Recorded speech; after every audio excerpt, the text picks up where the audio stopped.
Hi guys, so andito na nga tayo sa area. Kung familiar kayo dito sa area na to guys, andito si Ninong at andito rin yung ampaw natin for today. So ito guys, so ito yung area, ayan. Ito, ayan yung area. Papakita ko sa inyo. Tapos dito tinago ni Ninong. Napakadali lang guys. Hanapin nyo lang tong puno na to. Ito nag-iisang puno rito sa area na to. So andito lang. So dito lang nilagay ni Ninong. So kayo na ang bahala guys.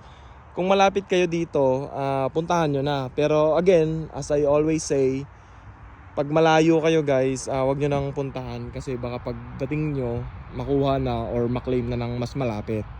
Pero nasa sa inyo pa rin yung guys. Kung gusto nyo puntahan, yun lang, i-take nyo yung risk. Kasi baka pagdating nyo, wala na. Or may iba nang makaklaim. So yun nga guys, so ayan lang yung area. So kung familiar kayo dito at kung malapit kayo dito, puntahan nyo na. Andito lang sa may taas ng puno. Pero hindi naman siya ganun kataasan. Maabot pa rin naman yan. So yun lang guys, good luck, good luck. Kung sino man yung makakuha nito guys, paki-comment na lang sa comment section below. Para at least alam din natin kung sino yung winner. So good luck and God bless, God bless. Ingat guys, ingat.